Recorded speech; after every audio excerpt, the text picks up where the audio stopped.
we are at the beginning, or what I mentioned at the beginning, we are at a point where we're trying to cross this chasm in relation to this digital twin and XR. So what can we learn from these innovators and early adopters to help us cross this chasm? Now we'll focus on what I would say my top 3 items that we can learn.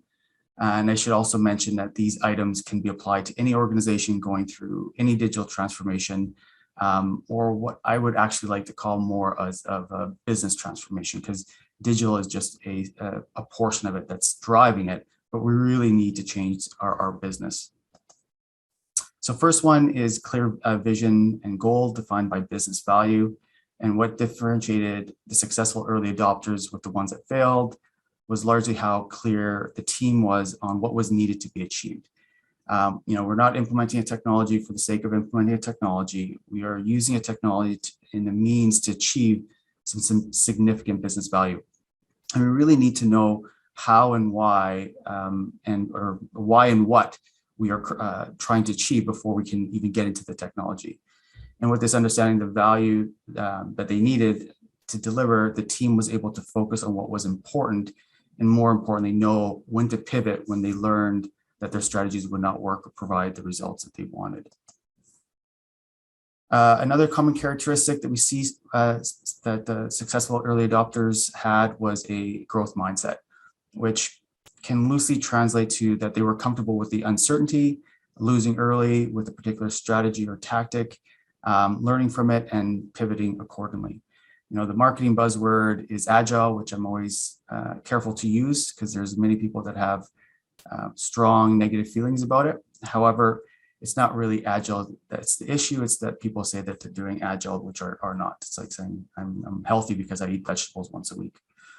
And the key growth mindset culture, which is significantly different than how majority of organizations work today, is that you know that you don't have all the answers and you're okay with it. And you can learn quickly.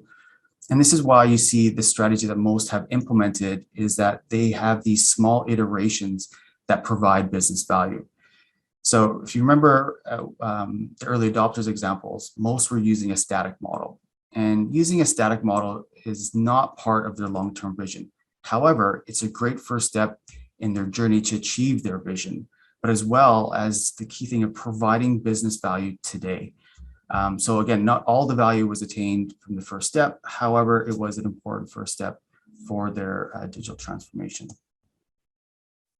Last but not least is, every single digital strategy that we are considering or even potentially going to be executing will require some digital data and relationships to be consumable.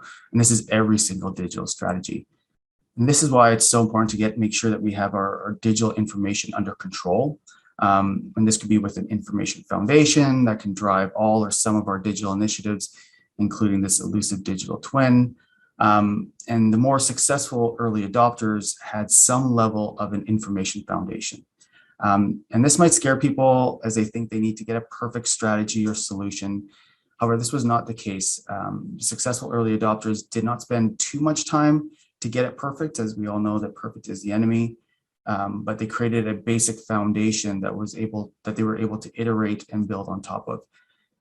They also didn't get all their information organized to start. They only focused on the information that they needed to achieve their immediate goal. And then they slowly built up their information foundation, or the information in their foundation or platform with the information that they required for their next iteration. So thanks very much for listening. I do hope that this gave you a useful starting point for the panel, and I look forward for the panel discussion.